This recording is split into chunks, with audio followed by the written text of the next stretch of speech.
Bien, hoy vamos a terminar con la filosofía antigua, ¿ya? La última parte que es la helenística romana, y luego vamos a ver la filosofía medieval, ¿ya? Brevemente, ¿de acuerdo?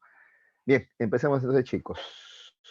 Se ve la pantalla, ¿no? No hay ningún problema, ¿no, chicos? ¿Me escuchan también, no? ¿Todo esto ok? ¿Sí? ¿Para comenzar ya? Ya, comenzamos entonces, ¿ya? Bien. Entonces, la última etapa o periodo de la filosofía antigua es el periodo helenístico romano. Estamos hablando de la época de la decadencia del esclavismo, ¿ya? Y por tanto una preocupación de la gente por alcanzar la felicidad, ¿ya? Ese es un tema aquí, ¿no? La felicidad inmediata, ¿ya?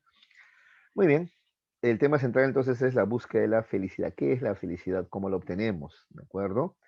Estado inmediato de satisfacción. No busco una felicidad al final de la vida, sino una felicidad ahora mismo, ¿de acuerdo? El contexto ya lo hemos señalado, siglos 3, desde el siglo 3 antes de nuestra era hasta el siglo 3 después de Cristo o ya de nuestra era, ¿ya? Finalización del esclavismo europeo, estamos hablando del imperio de Alejandro Magno, ¿ya? Y el imperio romano, ¿de acuerdo? Características del pensamiento de este tiempo, hay interés por asuntos éticos, justamente, ¿ya? El tema de la felicidad y el bien, ¿de acuerdo? Sincretismo cultural, se produce una especie de helenización de las sociedades orientales debido a las invasiones alejandrinas, ¿no? Cosmopolitismo, pérdida de identidad como la ciudad de nacimiento. Paulatinamente se van borrando las distinciones entre griegos y bárbaros. De este modo, poco a poco, helénicos y orientales van percibiéndose como iguales entre ellos, ¿no?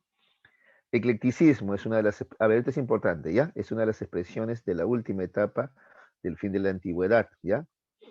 eh, fue la aparición de una actitud que consistía en escoger lo mejor de la diversidad de propuestas, constituyendo así tesis sin ninguna sistematización rigurosa, ¿ya? Como que tomas de cada tesis, de cada doctrina lo que te interesa, lo que tú crees que es bueno, ¿ya? Y formas una mezcla, ¿ya? Ese es el eclecticismo, ¿de acuerdo? ¿Ya? Por ejemplo, a ver, tal vez tú eres ecléctico sin saberlo, cuando, por ejemplo, concilias el materialismo con el idealismo, ¿no? Cuando tú dices la materia no se crea, no se destruye, la materia existe siempre. Cuando dice que no se crea es que nadie la ha creado. Pero luego, por otro lado, dices que Dios creó a la materia. Entonces, ¿no? Hay como una ahí contradicción, pero tú con eso convives, ¿no? Y algunos bueno, con el tiempo lo van resolviendo, otros dicen, bueno, yo, una cosa es mi creencia, otra cosa es la ciencia, pero la cosa es que hay un eclecticismo, pues hay una mezcolanza ahí, ¿no? Que en algún momento definirás tú, pues, ¿de acuerdo? Muy bien, empezamos entonces con, a ver, algunas de las doctrinas, ¿no? O teorías de este periodo helenístico romano, ¿ya? Perdón. A ver, empecemos con el cinismo, ¿ya? El cinismo considera que la felicidad se alcanza mediante el rechazo a toda convención humana, convención o convencionalismo humano, ¿ya? Eso es lo que propone el cinismo. Esta fue fundada por Antístenes, ¿ya? Pero el representante más destacado, ¿ya? Más notorio, va a ser Diógenes de Sinope, ¿ya? ¿A qué se refiere con eso de rechazo a toda convención humana? ¿Ya? A ver, está asociado a esto acá. Atención, ¿ah? Ellos consideran que se trata de vivir de acuerdo a la naturaleza. Esa es la felicidad, ¿ya? Vivir de acuerdo con la naturaleza, dejando de lado, rechazando toda convención humana, ¿ya? Dice que el hombre tiene a la naturaleza para ser feliz, suficiente con la naturaleza para ser feliz. No necesita las convenciones. ¿Cuáles son las convenciones?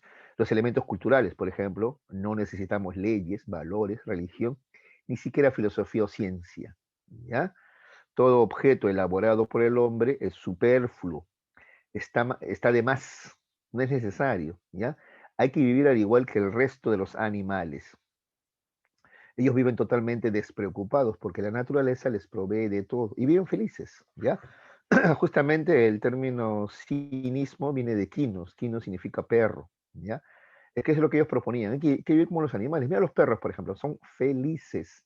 ¿Y por qué los perros son felices? Porque viven de acuerdo a la naturaleza, no requieren leyes que te prohíben hacer cosas, valores que te dicen cómo comportarte, ni religión que temas a un Dios, que temas a la muerte, ni siquiera la filosofía que al final te preocupa, tantas preguntas te preocupa más de lo que te alivia, y la ciencia lo mismo, ¿ya? Entonces los animales viven felices solamente con lo que la naturaleza le da. Nosotros no necesitamos nada más que lo que la naturaleza nos brinda, ¿ya? Esa es la postura cínica. Por eso dicen, hay que vivir de acuerdo a la naturaleza como los animales y dejar de lado toda convención humana, ¿no? Porque, por ejemplo, esto de que tienes que tener casa, que tienes que tener propiedades, que tienes que casarte, que tienes que respetar las leyes, ¿hacen feliz al hombre? No, al contrario, lo hacen infeliz. La felicidad está en vivir como los animales, de modo natural, ¿ya? ¿Por qué Diógenes es más célebre? Porque Diógenes lo llevó a la práctica. Mira, acá tenemos abajo una imagen. Así vivía Diógenes, mira. ¿Ves? Semidesnudo, ¿no es cierto? ¿Ya? No tenía casa, vivía donde podía, ¿no? Por ejemplo, esta especie de tonel, ¿no? Esta especie de tonel, ¿no? Que parece la de Chavo el Ocho, ¿no? Ya, ahí vivía, sí, ¿ya? Y tenía una lamparita, ¿no? Dice que con la lámpara iba, este, preguntándose dónde hay hombres, ¿no? Entonces la gente decía, está loco, porque acá hay hombres por todos lados. Yo soy un hombre, por ejemplo, y decía, no, ustedes no son hombres verdaderos, ¿no? Están ya, ¿no? Son artificiales, son, ¿no? Porque siguen ustedes leyes, valores, no viven como realmente vive un auténtico hombre, ¿no? Y ahí está, pues mira, con los animalitos y rodeados de animalitos también, así vivía él, ¿ya? Cuenta la leyenda que Alejandro Magno, acá está en la otra fotografía, ¿ya? Alejandro Magno fue una vez a visitarlo, ¿no? Escuchando, pues, ¿no? De él, ¿no? Alejandro Magno seguramente lo comprendería. Yo me imagino algo así, ¿no? Mira, Alejandro Magno es un tipo que era dueño de un imperio, ¿no? Dominaba un imperio, ¿no? Pero seguramente tenía más preocupaciones que, ¿no? Que felicidad, ¿no? A veces el que mucho tiene, conservar eso mucho que tiene, lo estresa, lo cansa, lo aburre, no eres feliz, ¿no? En cambio, de repente gente que tiene menos o no tiene nada, también carece de preocupaciones, ¿no? Así pensaría seguramente Alejandro Magno, ¿no? ¿De acuerdo? Una vez un amigo así me hablaba a mí también. Este amigo tenía varias galerías en Gamarra, ¿ya? Ganaba mucho dinero, pues, tranquilamente ganaba 20 veces más que yo, ¿ya? Pero me decía, pero tú no te preocupas, tú como profe tienes un sueldo fijo, y que será poco, pero fijo. Pues en cambio yo, me decía, yo arriesgo constantemente, me estreso, y si pierdo, por ejemplo, tiene que venderse los productos, ¿no? Me sobra, me queda, no sé qué hacer con eso. Así me decía, ¿no? Entonces de repente cuando más tienes, más te preocupas, y cuando menos tienes, es también lo que una vez le escuché al presidente Mujica, ¿no? Aunque un poquito más equilibrado Mujica, ¿no? No sé si te acuerdas, el expresidente de Uruguay, ¿no? El socialista Mujica. Él, por ejemplo, le dicen el presidente pobre, ¿no? Porque hasta ahora, ¿no? Terminó de ser presidente y sigue con su Volkswagen viejo, ¿no? Y su casita, ¿no? Entonces, le dicen, pero usted es el presidente pobre. Pero él le aclara y dice, no, pobre no soy, dice, ¿no? Yo tengo todo lo suficiente acá, me tengo una casa, y verdad, tiene una casa amplia, ¿no? O sea, humilde, pero amplia, ¿no? Tiene una especie de jardines, tiene una finca, ¿no? Tiene su carrito, o sea, a mí pobre no soy porque no me falta nada. Ahora, tener más cosas, ya lujos, no, pues, ¿por qué? ¿Pero por qué? Porque más comodidades, más lujos, ya sería empezar a preocuparme por obtener más dinero y conservar eso, y no me dejaría tiempo para hacer las cosas realmente importantes de la vida, dice él, ¿no? O sea, preocuparte por tener a veces no te permite dedicarte a ser quien quieres ser en realidad, ¿no? ¿Ya? Y eso tú lo puedes interpretar de muchas maneras, ¿no? ¿Ya? Por ejemplo, a veces los papás, ¿no? Más tiempo haciendo dinero que estar junto a los hijos, ¿no es cierto? Es una contradicción fuerte, ¿no? ¿De acuerdo? Pero a veces no queda otro también, porque ganamos tan poco que no queda de otra, ¿no? Pero bueno, hay que manejar bien eso, ¿no? Bueno, en fin, solamente quería mostrarte que esta filosofía, mira, aunque a algunos le pueda parecer absurda, exagerada, tiene su aplicación práctica. Así es la filosofía, de eso se trata, chicos. Que cada uno de ustedes busquen ustedes esa aplicación práctica. Bueno, entonces, volviendo, el cinismo que viene de Quinos Perro considera que la felicidad se alcanza ya viviendo de acuerdo a la naturaleza y dejando de lado, rechazando toda convención humana, que significan elementos culturales como leyes, valores, religión, filosofía y ciencia. Eso hay que dejar de lado, ¿ya? Y vivir a lo natural, lo natural. Si tú quieres, ahí tienes a los hippies un poco hablaban de eso, ¿no? No, yo no quiero ni trabajar, no quiero usar terno para vivir en una oficina, no, yo quiero vivir así en shorts todo el día, caminando, tocando mi música, ¿no? O los rastas también tienen un poquito de eso, ¿te das cuenta? Parecen locos, ¿no? Pero tienen algo, de repente para algunos de nosotros son muy extremos, de repente habría que buscar un equilibrio, ¿no? Claro, pero bueno, ahí está la postura de los cínicos, ¿ya? Y vamos a centrarnos en que incluso, mira, llegan a decir que incluso las filosofías causan malestar. ¿Ah? Ahí dice, las teorías filosóficas causan malestar. Dice, las teorías de los filósofos son palabras vacías que hacen que los hombres vivan preocupados o angustiados por la vida futura o por la búsqueda de esencias, que no son asuntos nada beneficiosos, ¿ya? Eso decían los cínicos. Claro que uno podría responderle, depende de qué filosofía, pues también, ¿no? Pero si buscamos una filosofía que sí nos sirva para la vida, ¿no? Que tenga aplicabilidad, bueno, ¿ya? Bueno, esa es la postura de los cínicos, de Antístenes y principalmente de Diógenes de Sinope. ¿De acuerdo, chicos? ¿Alguna pregunta? ¿Preguntas? ¿Está todo claro?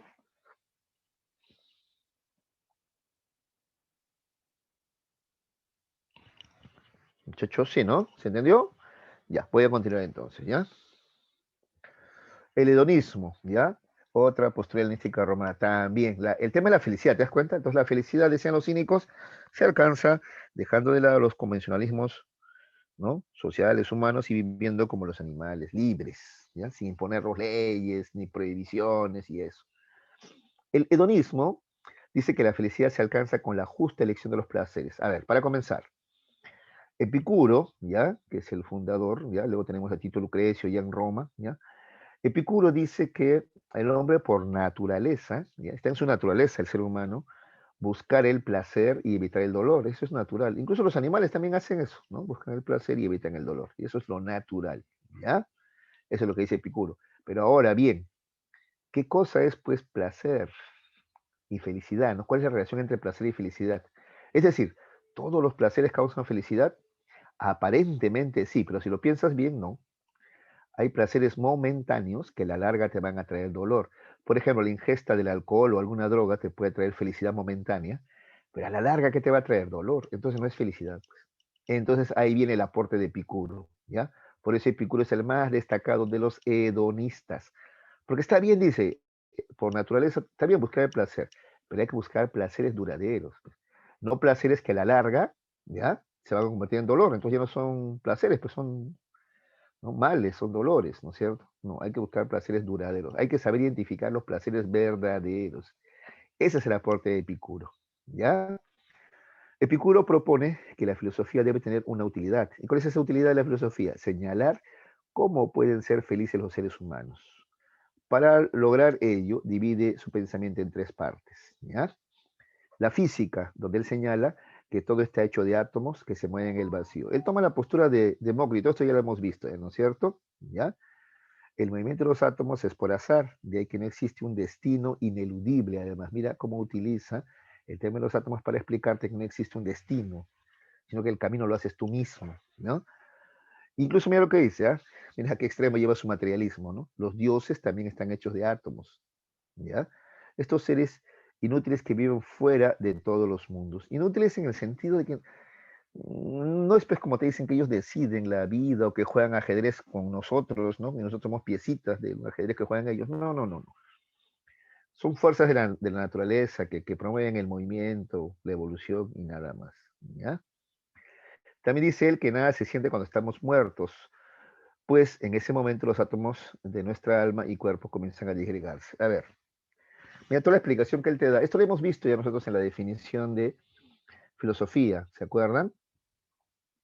Epicuro considera que la filosofía te libera del miedo a los dioses y del miedo a la muerte. Por eso la filosofía es buena, porque eso te hace feliz, pues. ¿Ya? ¿Cómo te libera del miedo a los dioses? Comprendiendo que a los dioses nosotros les somos indiferentes, ¿ya? Son inútiles en nuestra vida, a eso se refiere, ¿ah?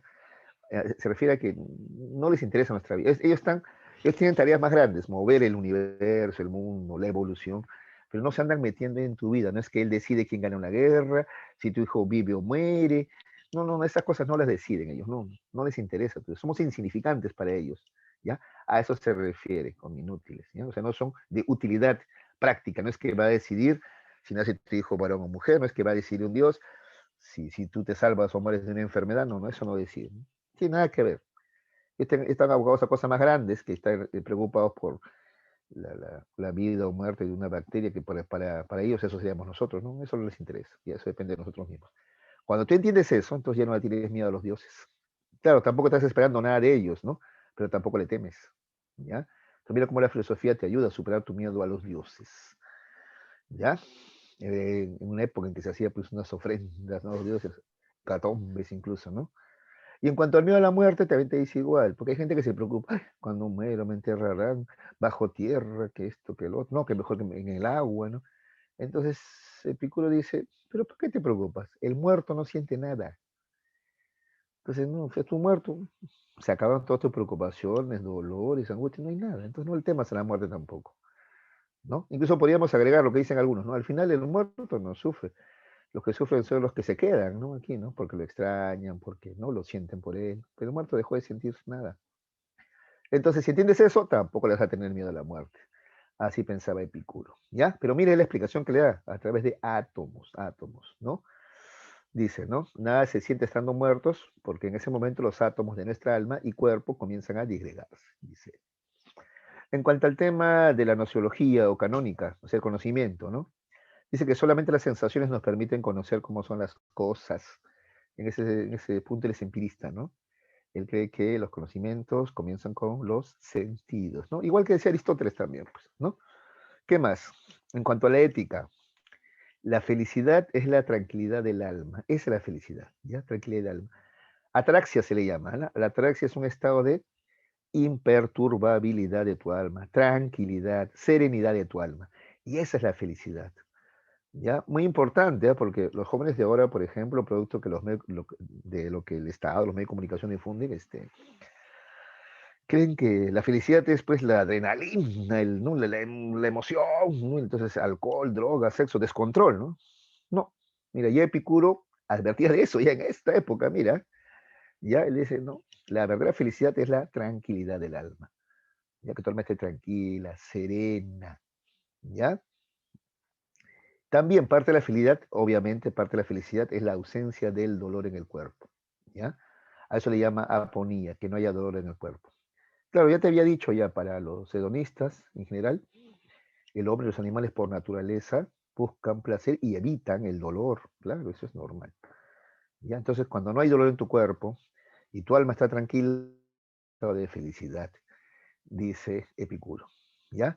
Ahora, pero esto solamente lo consiguen los sabios, ¿ya? Claro, la falta de dolor en el cuerpo, eso sí, una persona que está sana, ¿no?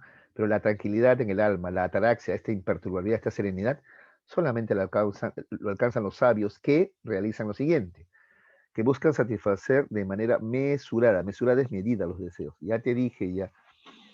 Excesos parecen placenteros, pero eso no le da tranquilidad a tu alma, pues, ¿no? Sino que hay que buscar, dice, satisfacer los deseos de manera mesurada, medida, ¿ya? Por ejemplo, comer nos hace felices, está bien, pero comer en exceso, ya no, ¿sí o no? ¿No? De repente un vasito de vino nos hace felices y es bueno para la salud, pero embriagarse ya no, ¿no es cierto? Entonces, por eso dice mesurado, eso es lo que dice Epicuro, hay que buscar un placer mesurado, medido, ¿ya? Porque si no, incluso hasta después tú sientes culpa, ¿no? Vamos, está la gente que sufre de algunas alteraciones como la bulimia, por ejemplo, ¿no? Come, después se siente tan mal por haber comido tanto que tiene que inducirse al vómito. Eso no es felicidad ni hablar, ¿no? Ya, a ver, pero veamos, a ver. Deseos naturales y necesarios. Él divide para que tú te ubiques mejor, que hay tres tipos de deseos. Los que son naturales y necesarios, los que son naturales, pero que no son necesarios o imprescindibles, y están los que no son ni naturales ni tampoco son necesarios, ya, ¿no es cierto? Los naturales y necesarios son necesidades básicas que permiten nuestra existencia. Si no se satisfacen, provocan dolor. Por ejemplo, comer, beber, vestirse, descansar, la seguridad física, etcétera. Esos son naturales y además son necesarios. Satisfacerlos obligatoriamente, pero con mesura. No dormir en exceso, no comer en exceso, no beber en exceso, no preocuparse tanto por la ropa, que al final te causa esa angustia. No, no tengo para comprar esta ropa, sufres, por ejemplo. ¿Ya? Listo. Luego tenemos los deseos naturales, pero que no son tan necesarios. Estos son productos de nuestra naturaleza, pero si no se satisfacen, tampoco es que provoquen dolor, ¿no? Por ejemplo, la amistad, pero si no lo tienes, tampoco es que, ¿no? El sexo, la buena conversación y la filosofía son naturales, corresponden a la naturaleza del ser humano, hacer amigos, ¿no? Relacionarse sexualmente, conversar, filosofar. Pero si no los realizas, no pasa nada, no es obligatorio satisfacerlo. pero si se hacen, debe ser también mesuradamente, ¿ya? Finalmente están los deseos no naturales ni necesarios. Estos son totalmente superfluos y a la larga solamente causan dolor nomás. Por ejemplo, el amor apasionado, ¿no? Apasionarte, decirle a una mujer que sin ella no vives, sin ella no eres nada. Eso no es natural, ¿ya? Solamente en las canciones nomás, eso no es natural. Y además, sabes que a la larga te va a causar dolor, ¿no? Claro, ¿no? ¿De acuerdo? La fama tampoco es necesaria, pero a la gente le gusta la fama, ¿no? Las riquezas, el poder político, ya nada de eso es ni siquiera natural ni necesario, ¿no? No son satisfactorios tampoco. Porque por último te pueden causar de repente una satisfacción inmediata, pero a la larga te van a traer dolor, ¿ya? Entonces mira cómo Epicuro te va orientando para buscar placeres duraderos, partiendo de identificar cuáles son los deseos naturales y necesarios, cuáles son los deseos naturales pero no necesarios, y finalmente los deseos que no son ni, ni naturales ni necesarios. ¿Ya? Son creados. ¿Ya? Muy bien. Dos, identificar sus deseos, escogen los verdaderos placeres. ¿Ya? Eso es la felicidad al final, saber escoger los placeres. Los placeres consisten en la satisfacción de estos deseos. De acuerdo con el cuadro de deseos, podemos hacer una distinción de los placeres entonces. ¿Ya? Tenemos placeres estáticos y placeres dinámicos. Los estáticos son los que tranquilizan al alma y los dinámicos más bien perturban al alma. ¿Y de qué se trata, chicos? De tranquilizar al alma, pues, ¿no es cierto? Hallar la ataraxia, no te olvides, ¿ya? La imperturbabilidad del alma. ¿Ya? Características de estos placeres estáticos. Se llaman así porque son permanentes, permiten la ausencia de dolor y la tranquilidad del alma. Esto es lo más importante, ataraxia, la tranquilidad del alma. Por ejemplo, comer, beber, vestirse, descansar, todo con mesura. Es una palabra muy repetida en él, ¿no? Mesura, en la medida, sin excesos, pues. Los buenos amigos y la filosofía también son destacados, ¿ya? Como placeres estáticos. Estáticos se refiere a duraderos, ¿ya? Duraderos, ¿ya? Y que no causan dolor ni daño. En cambio, los placeres dinámicos, estos son los que perturban el alma, ¿ya? Se acaban al terminarse y producen se acaban y al terminarse van a producir dolor. Por ejemplo, comer, beber en abundancia o vestirse lujosamente te da placer un momentito, pero a la larga te va a traer dolor, ¿ya? Comer en exceso, ni hablar, ¿no? Te hace daño, pues, ¿no? Ahora lo sabemos mejor que antes todavía, ¿no? Beber en exceso ni hablar. Lo mismo el amor apasionado, es un amor desmedido, ¿ya? Hay que ser, no sé, tú escuchas crímenes pasionales, la maté porque no me quería, o sea, eso no es amar, pues, ¿no? Hay que saber amar también con medida, o sea, por ejemplo, primero tengo que asegurarme que la otra persona también me quiera, pues, ¿no? Y si yo comienzo a avanzar más en el amor, que ella también, pues, ¿no? Y si no, algo está fallando, pues, ¿no? ¿Cierto? ¿Ya? Bueno, ¿qué más? La fama, el poder político. ¿Ya? Ahí está. Es lo que te decía hace un rato. Para Epicuro la filosofía es un cuádruple fármaco, te decía, ¿no? Porque te permite curar a los dioses, en la medida que entiendes que dice acá, ¿no? Que que los dioses les es indiferente todo asunto humano. En la medida que tú entiendas eso, que a los dioses les es indiferente todo asunto humano, entonces no les vas a temer, pues. ¿Ya? El miedo a la muerte también te cura, ya te dije, ya. La muerte es la insensibilidad total, entonces ¿a qué temerle si no vas a sentir nada? Pena, tristeza, dolor, encierro en el cajón, no sientes nada. ¿Ya? ¿Qué más? Demostrar que el placer es fácil de conseguir, también dice, ¿no? Para una, para una buena elección de los placeres solo basta dejarse llevar por la razón. ¿Ya? Y él te ha dado razones, ¿no? Sobre qué placeres hay que cumplir y cómo, con mesura, ¿no? Demostrar que el dolor es fácil de superar. Por lo dicho anteriormente, el dolor se evita y supera satisfaciendo mesuradamente únicamente los deseos naturales. Ya, ese es Epicuro, ¿de acuerdo? ¿Alguna pregunta?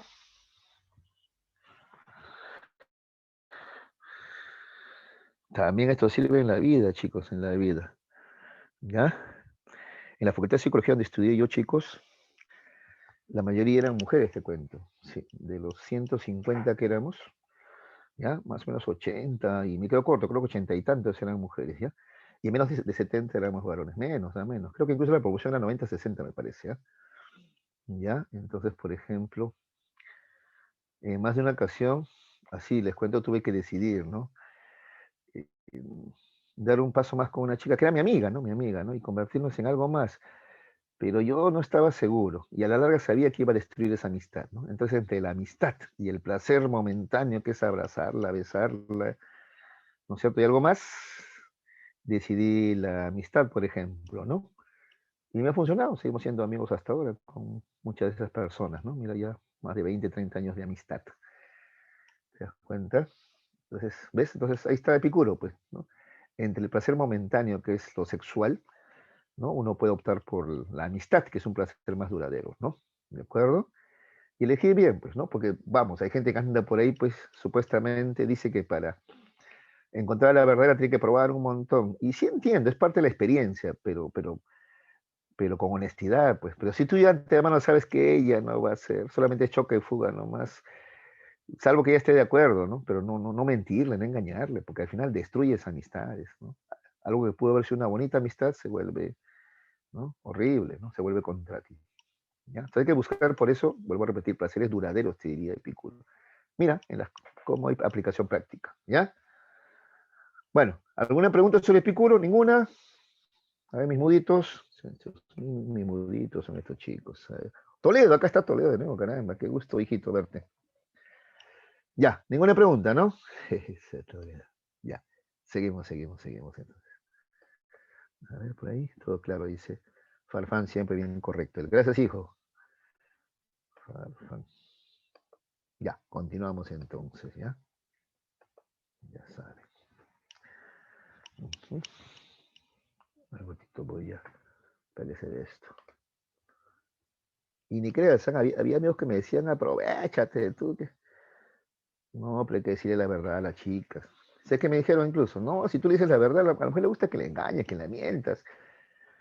Si le dices que le caliente la oreja, así me aconsejaban amigos, un poquito mayores que yo, ¿no? Yo entré a la universidad a los 17, pero ellos tampoco eran tan viejos, tendrían 19, 20, ¿no? Me decían así, no, dile, caliente la oreja. Tú le dices la verdad, no va a pasar nada, vas a morir virgen, así me decían. Imagínate, ¿no? Eh, Qué ideas. Bueno, ahí está. Algún día te vas a arrepentir, me decían, la verdad no me arrepiento. Vuelvo a repetir, tengo amigas muy buenas y hasta ahora, uy, hablan de mi maravilla. Tan bueno no soy, pero claro, como fue un poquito diferente a los aprovechados, ya para ellas, pues, soy buena persona, ¿no? El estoicismo, porque insisto, tan bueno no soy, chicos, como cualquiera, he tenido mis errores, como todo el mundo, ¿eh? Así es. Ya, el estoicismo ahora, chicos, ¿ya? Es otra idea de la otra postura filosófica, ¿ya? Considera que la felicidad se alcanza mediante la resignación ante el orden de la naturaleza. Mira lo que dicen los estoicos, ¿ah? ¿Ya? ¿Cómo se alcanza la felicidad? Mediante la resignación ante el orden de la naturaleza. Tú sabes que la naturaleza tiene un orden, tiene sus leyes, ¿no es cierto? En la naturaleza. Bueno, el hombre sabio es aquel que entiende ese orden, entiende que ese orden además es inamovible, invariable, y vive conforme a ello. De eso se trata. Te explico con un ejemplo, ¿ya? Por ejemplo, es una ley de la naturaleza que los seres humanos, igual que los animales y las plantas, ¿ya? Nacemos, crecemos, envejecemos y morimos. Es parte de la vida, ¿ya? El hombre sabio se resigna a eso. Estoy viejo. Yo, por ejemplo, estoy viejo, chicos, ya. Entonces, ya me duele la rodilla, que la columna. Ahora mismo estoy con inyecciones. Por esto de estar mucho tiempo sentado, ya, aparte que ha hecho que sea mi barriga, bastante me ha afectado la columna. Entonces yo, pero digo, pues parte de la vida, pues, ¿no? Tengo muchas más ojeras que antes, ¿no? Sí. Y bueno, muchas otras cosas que ya ni te cuento ya, no solamente en lo físico, también a veces incluso en lo social también ya, ¿no? Bueno, pero es parte de la vida, pues. Entonces el sabio dice, Zenón de Sitio, ¿ya? Se resigna, pues.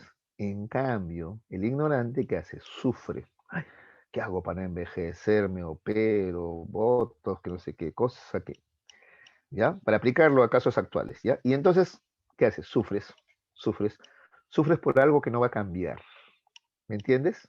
Entonces el sabio se resigna ante el orden de la naturaleza. El ignorante sufre porque no se resigna. Se lamenta, por ejemplo, ¿no? Hoy, ahora en diciembre va a ser calor. Y obvio, pues se puede llamar verano, ¿no? Ahora hace mucho frío. Con nada estás conforme. ¿Ves? se lamenta. En cambio, el sabio dice, pues, ¿para qué me voy a preocupar frente a lo inevitable? Esa es la filosofía del estoico, ¿ya? ¿Para qué me preocupo frente a lo inevitable? Frente a lo inevitable, ¿qué corresponde? Resignarse. ¿Y qué son inevitables? Las leyes y el orden de la naturaleza. Hay que resignarse, ¿ya? Eso dice el estoicismo, ¿de acuerdo? Ese es un estoico, ¿ya? Muy bien, vamos a ver ahora, a ver, algo más del estoicismo, ¿ya? Pero acuérdate de eso, ¿ah? ¿Cómo se alcanza la felicidad? Con la resignación ante el destino inevitable, con la resignación frente a las leyes de la naturaleza, al orden natural que no va a cambiar, no tienes que resignarte nomás, ¿ya? En nosología dice, llegamos a conocer cuando comprendemos las representaciones que elaboran los sentidos. Otra vez, mira, entonces el conocimiento es un poquito más completo ya, ¿ya? La información que entra con los sentidos, ¿no? Es una representación, ¿ya? Ese es el conocimiento, ¿ya? ¿Qué más? La lógica nos muestra un sistema de reglas rígidas que debemos respetar si queremos elaborar conocimientos. ¿Ya? Eso también. Hay que usar la lógica para elaborar conocimientos. Interesante lo que dice Zenón, ¿no? Otros representantes posteriores ya, mira, mucho tiempo después, ¿no? Tendremos a Séneca, Marco Aurelio y otros más. Bueno, en cuanto a la física, qué dicen los estoicos? La naturaleza es Dios. Posee un orden. Claro, por eso dice, hay que respetar las leyes de la naturaleza, porque mira, y ahí va más allá. Es más, Dios es la naturaleza, no va a cambiar. Tienes que resignarte nomás, ¿ya? La naturaleza es Dios. Posee un orden debido a la ley o inteligencia racional que está dentro del mismo mundo. Todas las cosas del mundo están ordenadas según la ley de la naturaleza. ¿Ves? Eso es inevitable, tienes que resignarte nomás. ¿Qué más? Ética. El hombre es un ser natural como los animales y las plantas. Por eso también está regido completamente por ese orden natural, pues, ¿ya? Luego, es sabio quien reconoce con calma esto y acepta el destino sin luchar contra ello. De ese modo, los sabios poseen tranquilidad en el alma, otra vez, atraxia, en la atraxia, es la tranquilidad en el alma. Mira cómo se asocia la tranquilidad del alma con la felicidad, ¿ya? Y además también posee el humano, dice, acá agrega algo más, ¿ah? Indiferencia ante el dolor y el placer. ¿Te acuerdas que Epicuro decía que la aponía era la ausencia del dolor, nada más, ¿sí o no? En cambio, el estoicismo dice que la aponía es la indiferencia ante el dolor y el placer. O sea, no hacerle caso, no le hagas caso. Claro, ¿no es cierto? Sé indiferente, pues, ¿no? ¿Ya? Porque, como te ponía el ejemplo de la edad, pues, ¿no? Entonces, que la columna, que las articulaciones, que, no sé, hay incluso momentos en que de la nada, la pierna también, ¿no? Hace tiempo yo soñaba con volver a jugar pelota, ¿ya? Antes de la pandemia jugué un campeonato. Ah, eso qué friccionado, pues es campeonato, no es pichanga, ¿no? Ese fue mi error, creo. Chicos mucho más jóvenes había empezó de todo, los profesores de matemática, bueno, en ese otro colegio donde yo trabajaba son bastante más jóvenes, ¿ya? Chocaban que quedar solo varias veces. Eso es normal cuando uno juega fútbol, es un deporte de contacto. Pero ¿saben qué, jóvenes? A mí me dolía. Y no solamente la caída, el choque previo también. Decía, pucha, estos muchachos están hechos de roca. Decía yo, ¿qué pasa? Estoy perdiendo masa muscular, güey. ¿Pero qué hago? Me río, pues, ¿no? Me río, es parte de la vida. ¿Qué puedo hacer? ¿No es cierto? En su momento yo también he sido así, ¿no? Macizo, fuerte, ahora ya no tanto, pues. ¿De acuerdo? ¿Qué más? También el estoicismo te aconseja control sobre los deseos también. Ese se llama autarquía. Autarquía. ¿De acuerdo? Muy bien. Entonces, ese es el estoicismo. Ya. Hasta acá que tenemos, a ver, una recapitulación rapidita, ¿ya? El cinismo dice que la felicidad se alcanza mediante el rechazo a toda convención humana, ¿no? Dejando de lado las leyes, valores, religión, filosofía, y viviendo solamente de acuerdo a la naturaleza, con lo que la naturaleza nos provee suficiente. Claro, en esa época también pues había chacras, no había tanta propiedad privada, ¿no? Entonces había a tu alcance frutas, de eso podías alimentarte. Ahora sería mucho más complicado aplicar eso, ¿no? Pero así, la naturaleza te da todo, no necesitas más, no necesitas propiedades, riquezas, ¿no? Esos son convencionalismos humanos que no te permiten ser feliz. Ya, sé feliz, vive con la naturaleza, conforme a la naturaleza, imita a los animales, te dicen. El hedonismo dice que el hombre busca por naturaleza el placer y evite el dolor. Entonces, la felicidad es el placer, sí, pero cuidado, placeres mesurados, ¿no? Placeres necesarios, ¿ya? Porque los excesos al final te van a causar dolor. El estoicismo que acabamos de ver dice que la felicidad se alcanza mediante la resignación ante el orden de la naturaleza, ¿no? Ante lo inevitable, resígnate. Ahora vamos a ver el escepticismo. El escepticismo plantea que la felicidad se alcanza mediante la suspensión del juicio, es decir, sin elaborar conocimiento sobre el mundo, ¿ya? Porque eso es un juicio, para que entiendas. Te pongo un ejemplo de juicio. La Tierra es redonda, eso es un juicio, ¿ya? Por ejemplo, ¿ya? Entonces, un juicio es un enunciado aseverativo, ¿ya? Implica un conocimiento. La ciencia, los conocimientos se expresan a través de juicios, ¿ya? La Tierra es redonda, la Luna es el satélite de la Tierra, qué sé yo, ¿ya? Entonces, el escepticismo dice, ¿sabes de qué parte del escepticismo? Pirrón de Elis, acá está Pirrón de Elis, que es el máximo representante, considera que el hombre no es capaz de alcanzar conocimientos, ¿no? El hombre, cuando cree que ya sabe algo, luego se da con que estaba equivocado y aparece una nueva teoría. Y así, y así, y así estamos. Entonces, el hombre no puede alcanzar conocimientos verdaderos, ¿ya? Y sufre, pues, por eso, ¿no? Por su incapacidad para alcanzar conocimientos verdaderos. Entonces, para ser feliz, mejor suspender el juicio. ¿Qué quiere decir? No emitas juicios, ¿ya? No hagas ciencia, incluso te dice el escepticismo, no hagas ciencia, no hagas filosofía. ¿Para qué? Si vas a sufrir, ¿ya? Porque mira su argumento, ¿eh? Dice, las cosas, es que lo que pasa es que las cosas del mundo, ¿ya? Son totalmente indeterminadas, ¿ya? O sea, no se pueden determinar, no se pueden clasificar, si tú quieres, e inconmensurables, no se pueden medir, no se pueden calcular, ¿ya? Mientras más las queremos conocer, ¿no? Nos presentan más propiedades y cualidades. Por tanto, no podemos conocerlas tales como son cabalmente. Comprender esto perturba al hombre, lo inquieta, en ese deseo de querer saber la verdad, ¿no? De ahí que lo recomendable es no opinar, o sea, suspender el juicio sobre las cosas. Eso dice el escepticismo, ¿ya? No sé si te ha pasado de repente, cuando más lees, más investigas, te das cuenta que las cosas son más complicadas, ¿no? Te respondes una pregunta y te surgen 10 preguntas más ahora, ¿no es cierto? Y quisieras explicar las cosas de manera sencilla, ¿no? Esto es blanco o negro, sí o no. Y las cosas son mucho más complicadas que un blanco o negro. Hay muchos matices, ¿no? Y hay muchas cosas que no se pueden responder con un simple sí o un simple no, ¿no? ¿De acuerdo? Entonces, todo es relativo, dicen los escépticos, ¿no? El hombre realmente no puede conocer y se perturba, se preocupa, pues. Entonces, ¿cómo alcanza la tranquilidad? Dejando de lado todo eso, ¿no? ¿Ya? ¿De acuerdo? A veces, la verdad, chicos, yo, por ejemplo, estoy saturado ya no sé, de lo que ve en televisión, por ejemplo, todos los días es un ataque bien sesgado a este gobierno, con otros gobiernos que han sido brutales, mucho peores, más corruptos, no he visto tantos ataques. Y sabes que muchos de ellos infundados, prejuiciosos, ¿no? El terruqueo actual a mí me recuerda a la Edad Media, donde te gritaban hereje, entonces tu argumento puede ser bueno, ¿ya? Pero al final no, pero eres un hereje. Igual pasa ahora, ¿no? Tus argumentos pueden ser buenos, no, pero es terruco, o pro terruco, y ya está todo cerrado, ¿no? Y en las redes dicen cada barrabasada, la verdad que me da hasta flojera estar aclarando a todo el mundo ya también. Y muchos de ellos colegas míos, profesores, ¿sabes? Pero que hablan, y que ese es el tema, pues chicos, cuando no hay una base filosófica sólida, cualquier cosa, ¿no? Por ejemplo, un profesor que dice que debería enseñarse filosofía en los colegios, más filosofía, ¿no? Sobre todo los estatales, donde nos enseña. Y otro le responde, sí, pero con un enfoque cristiano. Dice, ay, Dios mío. La filosofía no tiene un enfoque, la filosofía justamente tiene que mostrarte todos los enfoques para que tú decidas, pues, ¿no? ¿No?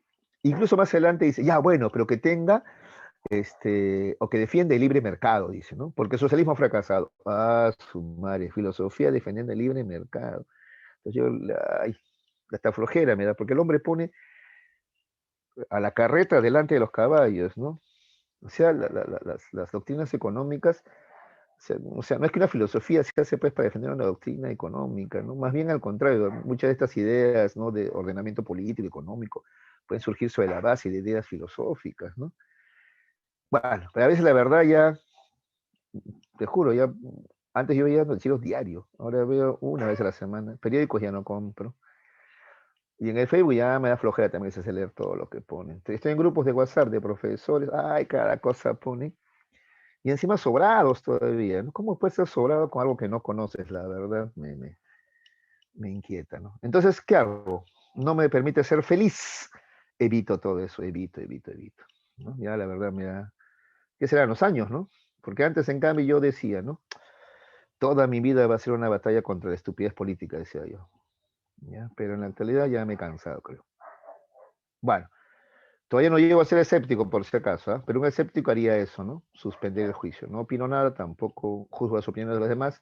Simplemente ni tú ni yo conocemos la verdad, nadie conoce la verdad, no nos ataquemos, no opinemos y todos felices, ¿no? Ese es el escepticismo, ¿ya? Todavía no he llegado a ese extremo, ojalá no llegar, espero que no. Creo que no. Estoy cansado nada más. Así es, muchachos, ¿ya?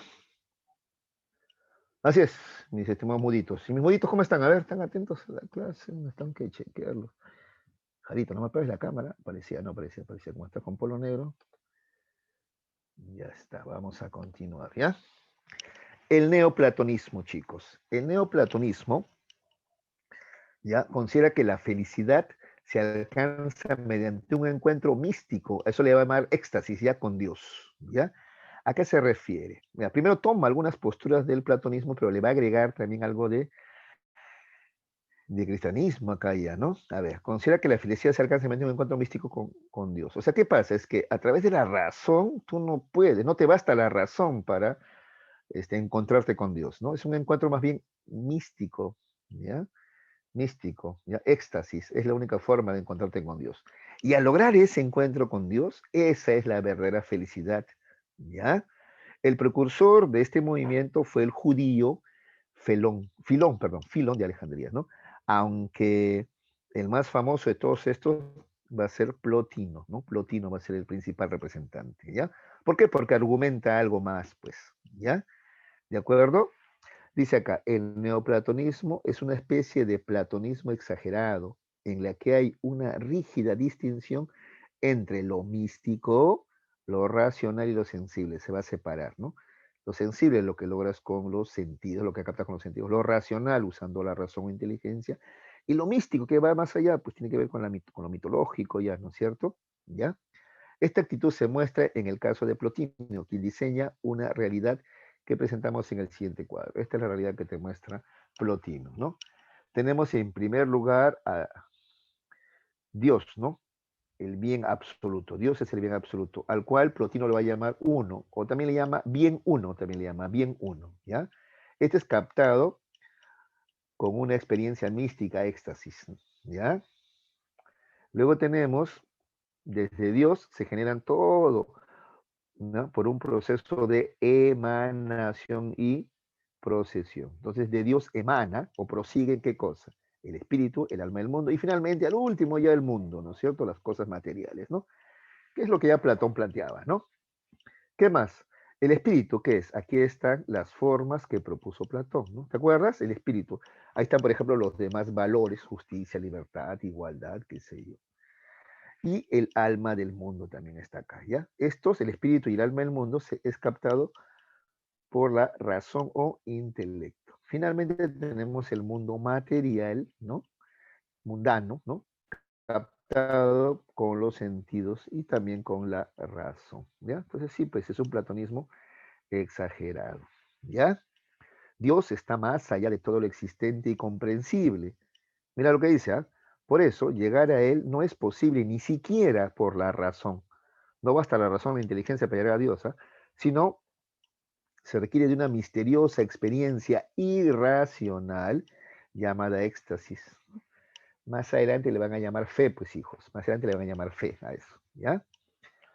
La época helenística romana es la época entonces de la gestación de una de las mayores ideologías de la historia, el cristianismo, ¿no? Y este es ya el primer precursor del cristianismo, ¿no? Listo, justamente vamos a hablar de la filosofía medieval. Interés principal, Dios, por eso se le considera esta filosofía teocentrística, ¿no es cierto? Ya tenemos que cayó el esclavismo y ha surgido un nuevo modo de producción, ¿cuál es? El feudal, ¿ya? La filosofía medieval comprende dos etapas que vamos a ver brevemente, la patrística y la escolástica, ¿ya? Ya, pero antes de eso, ¿alguna pregunta sobre la filosofía helenística romana? Escepticismo, neoplatonismo, estoicismo, hedonismo o cinismo, ¿está todo claro? ¿Alguna pregunta? A ver. Gracias, Nicolás. Muy bien. Los demás muditos, ¿todo bien? Sí. Ya está. Ya. Ya, vamos a continuar, pues. Ya, la filosofía medieval ahora, ¿ya? El tema central es el problema de las dos verdades. ¿Cuáles son las dos verdades? Mira, justo lo que Plotino iba adelantando, ¿no? Uno es la razón y el otro, Plotino no habla de fe, habla de éxtasis, no encuentro místico, ¿no? Ya. Pero acá en la Edad Media sí le van a decir fe, pues, ¿ya? Ese es el problema de las dos verdades, ¿ya? La fe y la razón. Y se van a preguntar cuál es la relación entre ellas, o no hay ninguna relación, o se contradicen. Fe y razón se complementan, se contradicen, son opuestas, no tienen nada que ver una con la otra, ¿ya? Esas van a ser las preguntas de esta época, ¿ya? Por ejemplo, van a decir que la verdad de la fe te permite, perdón, que sea alcanzada mediante la religión. En cambio, las verdades de la razón son alcanzadas a través de la ciencia y la filosofía. ¿Qué relación hay entre ambas? ¿Ya? Ese es el tema. Bien, empecemos con la patrística entonces. Ya hemos dicho que la filosofía medieval vamos a dividirle en dos periodos, la patrística y la escolástica, ¿ya? La patrística es la época de los padres, de ahí viene patrística, pues de padres, ¿ya? Es la época de los padres de la iglesia, pues se llama patrística, ¿ya? Que son intelectuales cristianos que vivieron durante los primeros siglos del cristianismo. Ojo, algunas me preguntan, o sea, todos estos filósofos eran sacerdotes, sí, y obispos incluso, pero no todo cristiano, no todo católico, no todo sacerdote es filósofo, ¿no? Por eso que destaca, son intelectuales, ¿de acuerdo? ¿Ya? Van a aportar con razonamientos nuevos, distintos, pues, para la época, ¿ya? De eso se trata, pues. No cualquier sacerdote es filósofo, ni cualquier obispo, ni siquiera el papa lo es, ¿ya? Tendría que aportar, repito, razonamientos, pensamientos nuevos para la época, ¿ya? O preguntarse cosas que otros nos han preguntado y responderlas, ¿no? A ver, bueno, entonces la patrística, ¿ya? Aparte que un teólogo se basa en la fe, ¿no? En cambio, un filósofo va a tratar de basarse en la razón. Contexto, estamos hablando de los siglos 1 y 7 de nuestra era, o si tú quieres, después de Cristo, ¿ya? Esa es la patrística. Mira, ¿ya? El contexto también tiene que ver con la decadencia del Imperio Romano y la lucha de las instituciones feudales. Cuando cae el Imperio Romano, cae el esclavismo, pues, ¿no? Y comienzan a surgir instituciones feudales, ¿ya? Y hay una lucha entre ellas por imponerse en Europa, ¿no? ¿De acuerdo? Es una época en la que incluso la iglesia tiene poderío militar, ¿no? Los cruzados. Características, tiene por objeto fundamentar y defender argumentativamente, eso quiere decir racionalmente, la doctrina cristiana, ¿ya? Hay fuerte influencia de Platón. Durante la patrística, atención chicos, ¿eh? Hay fuerte influencia de Platón. Vas a ver que en cambio en la escolástica, ¿ya? Que es el periodo posterior, hay más influencia de Aristóteles, ¿ya? Cambia aquí en la patrística de Platón. Representantes. Vamos a ver algunos de sus representantes. ¿Ya? En la patrística, el máximo representante es Agustín de Hipona, ya conocido como San Agustín. Pero vamos a ver algunos representantes previos, ¿ya? Para que veas por dónde va esta relación entre fe y razón. Por ejemplo, para Justino, el cristianismo es la verdadera filosofía, ¿ya? Entonces las demás filosofías, ¿no? El estoicismo, el hedonismo, todos están equivocados ahí. La verdadera filosofía es el cristianismo. Pero mira, está igualando entonces cristianismo a filosofía, ¿no? Orígenes dice que la Biblia debe interpretarse de manera alegórica. Claro, es que ustedes deben haber leído la Biblia, supongo, ¿no? Si tú la lees y sabes algo de ciencia, vas a encontrar varias contradicciones, por ejemplo, ¿no es cierto? Entonces, seguramente eso había pasado y en esa época, ¿no? Y entonces, Orígenes pone el parche, pues. No interpretes de manera literal, sino alegórica. Me acuerdo que igual me dijo el sacerdote de mi barrio en Surquillo, ¿no? Yo sepas, un padre muy, muy bueno, ¿eh? Mucha paciencia siempre tuvo, ¿ya? Jorge de Ley, belga era él, ¿no? Muy buena persona el padre, Jorge de Ley. Porque alguna vez yo le pregunté, por ejemplo, esto, ¿no? Sé, pero si todos venimos de Adán y Eva, ¿no? Yo iba a dar mi primera comunión, pues tenía 11 años, creo, 11 años, sí, 11 años. Estaba en la preparación para mi primera comunión. Entonces le pregunto, si todos venimos de Adán y Eva, o sea, no me entiendo, o sea, ¿y cómo explicamos a los africanos? Le preguntaba yo, ¿no? A los asiáticos, a los chinos, ¿no? O a lo andino, ¿no? O sea, tantos tipos raciales que hay, ¿no? ¿Cómo explicamos? A ver, no hay forma, pues le decía yo, ¿no? Y me acuerdo que él me respondía muy amablemente, ¿no? Es que tienes que interpretar alegóricamente, me decía. Y mira lo que me dijo, fue, para que lo diga un sacerdote, a mí me pareció chocante, ¿eh? Me dice, ¿qué me dijo? Me dijo, esa es una leyenda, me dijo. ¡Ah! Leyenda. Y al en mi cabeza apareció, pues, como la de Mama Ocllo, los hermanos, ¿no? Este, Yahweh, etcétera, ¿no? Entonces me dijo, sí, es una leyenda. Que lo que busca explicarte es que Dios es el Padre de todos nosotros, es el creador del cielo y la tierra y de todos los humanos, ¿no? Eso es lo que te quiere explicar, ¿no? A través de esa leyenda. Wow, entonces no, la verdad que no me esperaba esa respuesta, ¿no? En otras palabras, me está diciendo interpreta de manera alegórica, ¿no? Es lo que me está diciendo, ¿no? Sí, porque igual tú lees más allá de la Biblia, vas a ver también que en un momento dice, uno de los héroes de la Biblia necesitaba tiempo, ¿no? Entonces dice que Dios manda detenerse al sol, ¿no? Para que el tiempo no transcurra, ¿no? Para que no se pase del día a la noche, ¿no? Y todos sabemos que el paso del día a la noche no es por el movimiento del sol, sino es por el movimiento de rotación de la Tierra, pues sí o no, ¿no? Claro, sabemos eso. Y por último, ¿sabes qué? Ya de repente el día y la noche no pasa, pero eso tampoco no detiene el tiempo, ¿no? No es que si la Tierra deja de girar, entonces el tiempo ya no transcurre, eso tampoco es cierto, ¿no? O sea, y así, ¿no? Hay un conjunto de errores, ¿no? Pero, ¿qué te diría el padre Jorge? Seguramente te diría, ¿no? Como dice Orígenes, ¿no? Interpreta de manera alegórica, ¿no? De acuerdo, no lo interpretes literal, ¿no? Bueno, ahí está. Tertuliano es más extremo. Tertuliano dice que yo creo porque es absurdo, dice, ¿ya? Él dice, la razón es totalmente contraria a la fe. Además es peligrosa, porque es fuente de confusión, dice. O sea, la razón está mala, mira lo que dice Tertuliano, es radical, ¿no? Las verdades de fe se aceptan de por sí de manera irracional. Uy, Tertuliano es bravo. Este te quemaba. A ver, entonces, ¿a qué se refiere con que creo porque es absurdo? A ver, un milagro, por ejemplo, un milagro es algo que contradice las leyes de la naturaleza, ¿sí o no? La lógica. Claro, si no, no sería milagro, pues.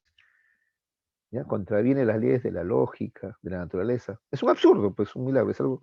Y por eso justamente yo creo, dice, ¿no? Porque existe lo absurdo, existen los milagros, entonces por eso yo creo. Porque si todo fuera explicable, natural, lógico, entonces no creería yo, pues. Por eso él dice, creo porque es absurdo más bien. ¿Ya? Por eso él dice, la fe es superior a la razón. La razón lo único que te va a generar es confusión. Tú tienes que creer por fe. Incluso de repente me escucharía a mí hablando con el padre Jorge, mira, ya ves, mira cómo la razón te confunde, te aleja de la fe, ya ves, ¿no? Deja de pensar, razonar y más bien siéntelo, ¿no? Siente la fe. Así te diría Tertuliano, seguramente. Muy bien. Luego tenemos al máximo representante de la patrística, Aurelio Agustín de Hipona, más conocido como San Agustín, ¿ya? Él es autor de la obra La ciudad de Dios, otra obra contra los maniqueos y finalmente Confesiones. Ya son tres de sus obras. ¿Ya? Muy bien. Él propone la teoría de la iluminación. Vamos a ver una de las cosas, algunas de las ideas que propone Agustín de Hipona. ¿Ya? Primero, en cuanto al tema del conocimiento. ¿Ya? ¿Cómo es que conocemos? Él propone la teoría de la iluminación. ¿Ya? Él dice, creo para entender. Mira, atención, ¿ah? La fe es creer y entender es razón, ¿sí o no? Él dice que primero hay que creer para entender, ¿no? Desde en eso habría otra discrepancia, ¿no? Conmigo. Yo, por ejemplo, pienso que hay que entender para poder creer en algo. No, pero Agustín de Hipona dice, no, primero hay que creer para entender. Y mira cómo argumenta. Dice, Dios ilumina al alma humana con sus verdades, ¿ya? ¿Cuáles son esas verdades con las que Dios ilumina el alma de todos los humanos? Primero que existe Él, pues Dios, ¿no? Que envió a su Hijo, ya, todas esas verdades que están en la Biblia, ¿ya? Dios con ellas te ha iluminado el alma. Ahora, nosotros tenemos que aceptarlas por fe, ¿ya? Pero también tenemos por otro lado el don de la razón, claro. Luego, la tarea de la razón es simplemente defender esas verdades dadas por Dios de los ataques de los herejes y ateos. ¿Ves? Entonces, como que la fe es la que te da Dios, pues. ¿Y cuándo te da la fe Dios? Cuando te ilumina tu alma. ¿Ya? Entonces tú le usas la razón simplemente para alimentar, ¿ya? Esa fe que está dentro de ti dada por Dios nada más, ¿ya? Si tú usas la razón para otra cosa, ¿ya? ¿Ya? Entonces te conviertes en un hereje o ateo, pues, ¿ya? La razón al contrario es para defender las verdades dadas por Dios. ¿Entendiste la teoría de la iluminación, hijo? Te explico de nuevo. ¿Se entendió? Muchachos, a ver, ¿están ahí? ¿Sí se entendió? A ver, ¿qué dice? Ya, Yodita, gracias. Ya está. Muy bien, continuamos a ver. Luego tiene su teoría contra los escépticos. Seguimos en el campo de la nociología, ¿ya? El campo del conocimiento, ¿ya? Contra los escépticos. ¿Sabes qué dice? Ya, acuérdate, los escépticos, acuérdate de ahí se me fue el nombre ahorita. A ver, ¿cómo se llama el escéptico más conocido? A ver, ay. me bloqueé, me bloqueé. Acá está el escepticismo. Pirrón de Elis, ¿ya? Pirrón de Elis, ¿te acuerdas del escéptico? El escepticismo, ¿ya? Que dice que el hombre no puede llegar a conocer, ¿no? Entonces lo mejor es suspender el juicio, ¿ya? ¿Qué dice frente a eso Agustín de Hipona? Dice, es posible hallar verdades, pese a que a veces dudamos o nos equivocamos. O sea, pero él cree que sí se puede alcanzar verdades absolutas, ¿ah? ¿Ya? La duda absoluta es imposible, pues incluso si dudo de toda idea, mi duda me lleva a la certeza de que soy alguien que duda, es decir, que existo. Por tanto, si dudo, existo, pues, o en latín es falor sum, ¿ya? A esa conclusión llega. ¿Ya? Entonces, ¿por qué, cómo se opone a los el escéptico? Dice que el hombre no puede conocer. Y Agustín de Hipona dice, es imposible. O sea, la duda absoluta es imposible. Porque incluso, dice, a ver, si yo dudara, ¿ya?, de mi existencia, bueno, pero ahí está pues la duda, ¿sí o no? ¿Ya? Y esa duda no existe en el aire, esa duda tiene que ser de alguien, ¿no es cierto? De mí. Entonces, si existe la duda, existo yo, pues. Si dudo, existo, valor sum. Muy parecido a lo que ya en la modernidad va a decir Descartes, ¿no? René Descartes dice algo muy parecido, pienso, luego existo, ¿no? ¿Ya? Y dudar es parte de pensar, pues es muy parecido, ¿no? A lo que va a decir después ya Descartes. Por eso te das cuenta a nivel de razonamiento, mira, lo genial que es Agustín de Hipona, podemos estar de acuerdo o no con él en muchas cosas, ¿no? Por ejemplo, yo puedo decir él es idealista, tiene un sesgo cristiano, pero lo que es innegable es su capacidad de análisis, de razonamiento, ¿te das cuenta? Es un filósofo, pues, ¿ya? ¿Qué más? Dios crea al mundo de la nada junto con el tiempo, dice, ¿no? A esto se le llama, no está acá anotado, anótalo, se le llama creación así, X, y luego agregas ni ilio, con H intermedia, nihilio, ¿ya? Nihilio. Creación es nihilio. ¿Qué dice? Dios crea el mundo de la nada. Lo que pasa es que le preguntan a Agustín de Hipona, ¿qué cosa hacía Dios antes de que creara el mundo? ¿A qué se dedicaba? Pues ya un día se le ocurrió crear el mundo, ya. Y antes de eso, ¿qué hacía Dios? ¿A qué se dedicaba? ¿Qué estaba haciendo? Le pregunta. Entonces Agustín de Hipona responde, tu pregunta es absurda, dice. ¿Por qué? Porque, a ver, cuando Dios crea el mundo, se quiere decir el espacio, ¿ya? Ahí también recién crea el tiempo. O sea, Dios crea el espacio y el tiempo. Entonces, si no existía el tiempo, no había un antes, pues, porque el tiempo es antes, ¿sí o no? Y después, no había un antes, ¿ya? Entonces, por eso tu pregunta es absurda, ¿ya? Eso es lo que dice Agustín de Hipona, ¿ya? O sea, ¿qué hacía Dios antes si antes no había tiempo? Tampoco había espacio, era la nada, ¿no es cierto? Pero si estaba Dios, en medio de la nada, entonces ya no es nada, no, es que Dios está a otro nivel, pues, ¿no? Más allá del espacio y del tiempo. Uy, ya cuando eso explotaba la gente, la cabeza de la gente, ¡poh! Ya la gente no preguntaba nada, pues, ¿te das cuenta? ¿Ya? Aparte que así hace más poderoso al Dios cristiano que cualquier otro Dios, ¿ah? Porque si tú ves, ¿no? Por ejemplo, no sé, a Zeus aparece cuando ya existía un mundo, ya existía el tiempo, su padre Cronos, ¿no? Lo mismo Odín, etcétera, ¿no? Que lo que hacen es controlar las fuerzas de la naturaleza, ¿no? Pero en cambio, este Dios cristiano es mucho más poderoso porque él sí creó todo. Y cuando dice todo, es todo, ¿ah? El espacio y el tiempo. ¿Qué más? Contra los maniqueos y la teoría de la jerarquía de los seres, ¿no? Dice, desde Dios se ordenan todos los entes, ángeles primero, después de Dios están los ángeles, los hombres, los animales, las plantas, las cosas. Hay una jerarquía, ¿ya? Los ángeles son los más cercanos a Dios y las cosas las más lejanas, ¿ya? Esa jerarquización la propone Agustín de Hipona, ¿ya? Esto es muy importante, mira lo que dice Agustín de Hipona. El supremo mal no existe, ¿ya? Lo que hay en las cosas es ausencia del bien. En la medida que los entes se encuentran más lejos de Dios, se hacen más malos. Dios es el supremo ser y bien. Y como es el ser, existe necesariamente. El opuesto al supremo ser y al bien sería el no ser o supremo mal, ¿no es cierto? Pero el supremo ser y bien ya existen. Entonces, el supremo mal no existe. ¿Ya? Esa es la explicación que da. ¿Me entiendes? ¿Ya? El supremo bien es el ser, Dios. O sea, todo lo que existe, ¿ya? Es tiene que ver con el ser supremo que es Dios. ¿Ya? El mal existe y es simplemente la ausencia del bien, nada más. ¿Ya? A ver, sobre esto hay incluso un video, ¿no? Que se lo atribuyen al pequeño Albert Einstein, ¿no? Pero en realidad esto es de Agustín de Hipona, ¿no? ¿Ya? Entonces, donde él dice que no existe el mal absoluto, el supremo mal, ¿no? Si hay un supremo bien, Dios, pero el supremo mal, que sería el no ser, porque si Dios es ser, el supremo mal tendría que ser su contrario, el no ser, y el no ser es la nada, pues no existe. Pues, ¿no? Pero entonces, ¿qué es el mal? El mal es simplemente la ausencia del bien, así como la oscuridad es la ausencia de luz. Así explica, dice, ¿no? El pequeño Einstein, dice en un video, ¿no? Él ha tomado lo que dice acá Agustín de Hipona, está diciendo lo mismo, ¿ya? Entonces, hay el supremo bien, que es el ser, ¿no? Dios, y el supremo mal no hay, no hay.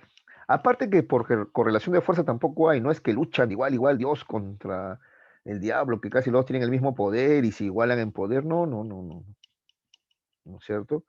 Después de Dios todo lo demás es insignificante, no hay quien le haga sombra, ¿ya? Entonces esto se ha utilizado también para explicar muchas cosas, ¿no? ¿Ya? Muy bien. Entonces, ¿a qué se debe el pecado o mal moral? ¿A qué se debe el pecado? A ver, ¿ya? Porque incluso muchos creen que el pecado es porque el diablo se ha metido en ti. Los evangelistas, pentecostés son más radicales, ¿no? Incluso hasta exorcismo quieren practicar, ¿no? Agustín de Hipona no creía en eso, ¿ya? El pecado o mal moral se debe a la libertad del alma humana. A esa libertad del alma humana se le va a llamar libre albedrío. A eso se debe, ¿ya? No es que el diablo se mete en ti, no.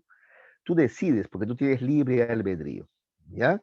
Eso quiere decir que Dios te ha creado su imagen y semejanza. Cuando dice que Dios te ha creado su imagen y semejanza, ¿a qué se refiere? A que te ha creado con capacidad de decisión, con libre albedrío, con libertad, ¿ya? No hay un diablo que se mete en ti y te quita tu libertad, no, eso no existe, ¿ya?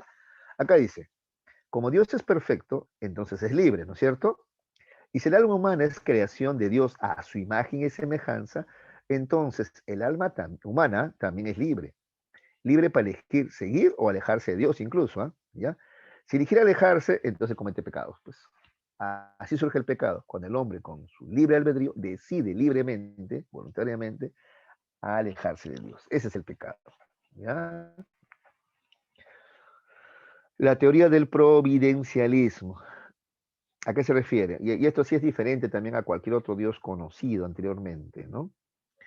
Para los cristianos, Dios es tan poderoso que planifica la historia de la humanidad. O sea, esto es un poquito contradictorio, al menos para mi gusto, ¿no? O sea, te da libre albedrío, pero a la vez todo está planificado. Ya vamos inevitablemente al apocalipsis, ¿cierto? Un poco contradictorio, ¿no? Dice, Dios planifica la historia de la humanidad. Como el hombre ha caído en el pecado, Dios planifica nuestra salvación. Enviando a su Hijo, pues, ¿no es cierto?, a Jesús, ¿no? Del mismo modo que los sucesos del Antiguo Testamento, los hechos de historia actual son diseñados por Dios para preparar la segunda venida de Jesucristo. Si tú ves en el Antiguo Testamento es hasta interviene más todavía, ¿no? Por ejemplo, ayuda al pueblo hebreo, ¿no? Y a Moisés, ¿no? A liberar al pueblo hebreo del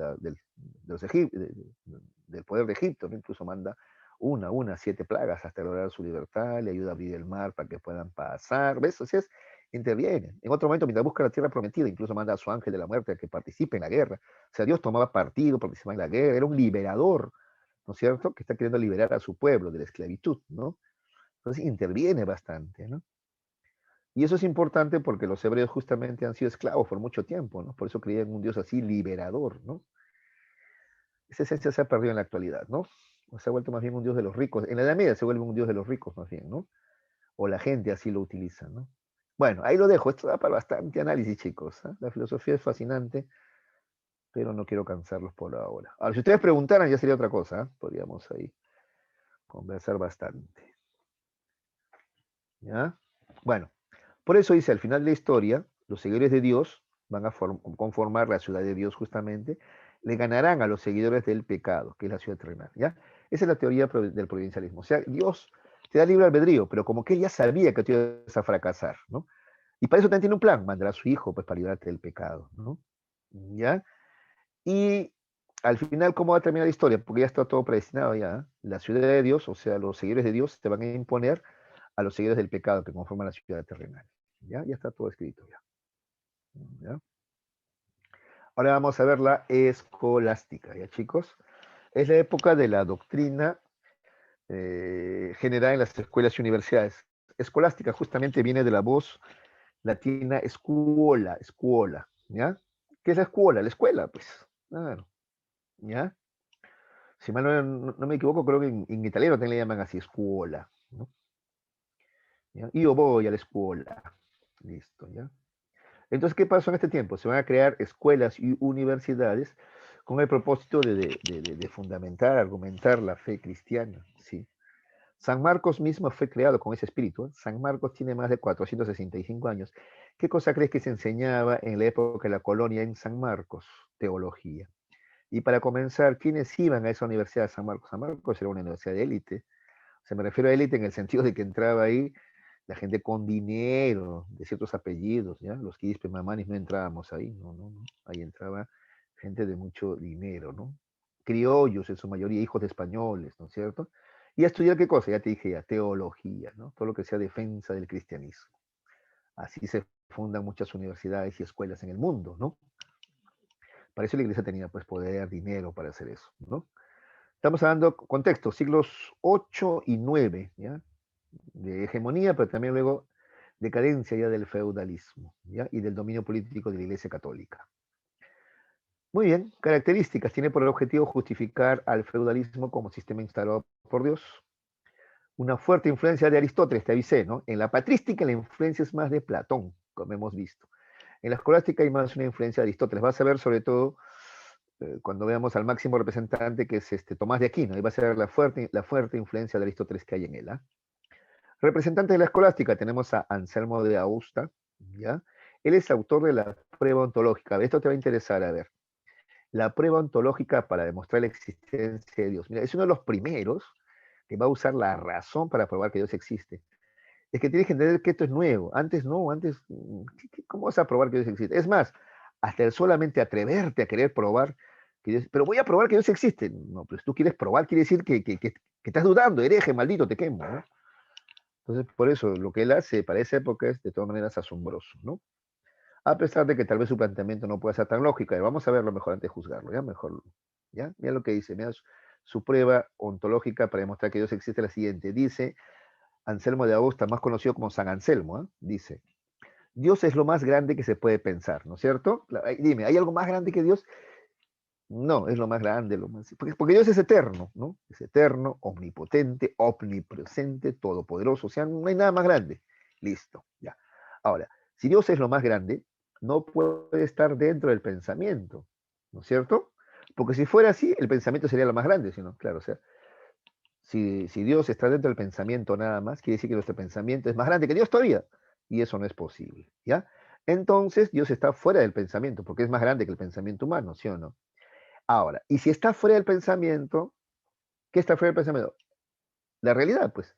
Por lo tanto, si Dios está fuera de nuestro pensamiento, fuera de los alcances de nuestro pensamiento, entonces Dios existe. ¿Ya? Esa es la prueba ontológica de la existencia de Dios que propone San Anselmo. ¿Ya? Luego tenemos a otros pensadores. Avicena, por ejemplo, el idealista árabe, dice que Dios es la primera entidad necesaria, existente por sí misma. ¿No? Este término, por ejemplo, ¿ya? Necesario y contingente, sería bueno que lo entiendas en filosofía. Lo necesario es lo que existe, ¿ya? Es, y siempre de la misma manera. En cambio, lo contingente es lo cambiante, ¿ya? Lo contingente es lo que, por ejemplo, ahora existe, pero antes no existió, ¿ya? Eso es lo contingente, ¿ya? Por ejemplo, los seres humanos somos contingentes, ¿ya? Ahora existimos, pero hubo un tiempo en que no existíamos. En cambio, Dios es necesario porque Él sí existió siempre, ¿ya? Listo.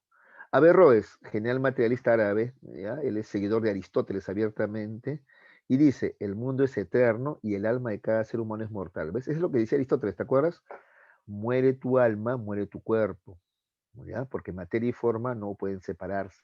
Y eso mismo dice Averroes. Uy, los problemas que le habrá causado en ese momento, ¿no? Porque el cristianismo se sustenta bastante en que tu alma es inmortal y va a vivir eternamente en el paraíso, ¿sí o no? ¿Ya? Uy, los problemas que le habrá causado por Averroes. No me sorprendería que lo hayan matado incluso. Siller de Brabante, ¿ya? Él dice que la fe y la razón son totalmente incompatibles. ¿Por qué? Porque la razón sirve para comprender la eternidad del universo y no para demostrar que Dios existe. ¿Ya? Ese es Siller de Brabante. Entonces, él estaría en contra de San Anselmo seguramente. ¿Ya? Y bueno, acá tenemos al máximo representante de la patrística, Tomás de Aquino, más conocido como Santo Tomás, o también le llamaban en esa época el doctor angélico, así le llamaban, ¿ah? ¿No? Más que doctor, un ángel ya prácticamente, doctor angélico, así le llamaban, ¿ya?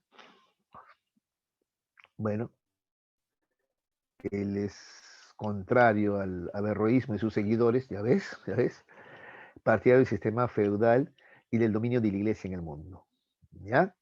¿Ya? Entre sus obras más destacadas tenemos la Suma Teológica, es una de las obras más conocidas de Tomás de Aquino, ¿ya? Y del dominio de la iglesia en el mundo. Chicos, acá me sale conexión inestable. ¿Me están escuchando bien o se escucha entrecortado? Siempre parece así, profesor. Sí se Chicos, escucha bien. ya qué bueno, porque acá me sale un avisito, sí, me asusta. Gracias, Jarita. Muy bien. Sigamos. Fe y razón se complementan, es uno de los planteamientos de Tomás de Aquino, de Tomás de Aquino, justamente en su obra La Suma Teológica, ¿ya? Mira, fe y razón se complementan, dice él, ¿eh? Es importante porque te acuerdas que había algunos que decían que no, la fe y razón son opuestas, ¿no? Se contradicen, al contrario, yo creo en lo absurdo, ¿no es cierto? Etcétera. Ya, en cambio, Tomás de Aquino dice, no, la fe y la razón se complementan. Dice, es cierto que la fe y la razón son vías o medios distintos del conocimiento. No obstante ello, ambos pueden tener el mismo objeto de estudio. ¿Ya? En otro momento va a decir incluso que son dos caminos para llegar a lo mismo, que es conocer a Dios. ¿Ya? La fe y la razón se complementan, se ayudan entonces. Eso piensa Tomás de Aquino. Es más, mira lo que dice, la razón es ya el preámbulo de la fe. ¿Ya? ¿Por qué? Porque la razón permite elaborar argumentos sobre la existencia de Dios. De ese modo, la razón nos prepara para que nuestra fe asiente sobre bases sólidas. ¿Ya? ¿De acuerdo? A ver, y justamente, consecuente con eso que él afirma, va a utilizar la razón para probar la existencia de Dios, ¿no? Y él propone, Tomás de Aquino propone 5 vías para demostrar que Dios existe. Aquí vas a ver clarito, clarito la influencia de Aristóteles, ¿no? Una de las vías para probar que Dios existe es la vía del movimiento. ¿Ya? Esto es lo que dice Aristóteles, pues, ¿te acuerdas? Dice así, una cosa mueve a la otra y así sucesivamente, ¿no es cierto? O sea, toda cosa que se mueve tiene atrás una causa, ¿sí o no? ¿No? El efecto es el movimiento, pero atrás hay una causa, causa-efecto, causa-efecto, todo es así, ¿sí o no? ¿No? Ya, del movimiento. Entonces, una cosa mueve a otra y así sucesivamente, dice. Pero esta secuencia no puede ser hasta el infinito, ¿sí o no?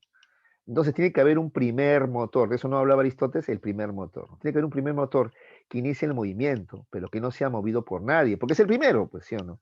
Ya ese primer motor, ese primer movimiento tiene que ser Dios. Entonces Dios es ese motor inmóvil del cual hablaba Aristóteles.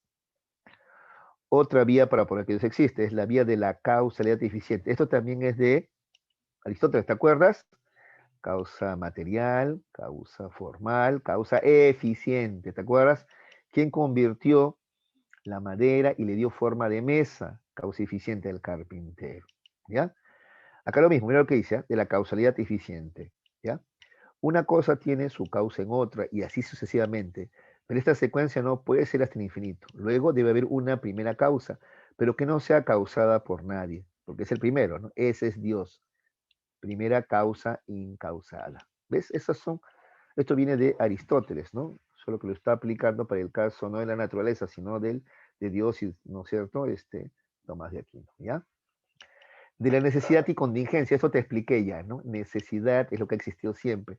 Contingente es lo que existe ahora y después no existe, o antes no existió también, eso es lo contingente, lo cambiante, ¿ya?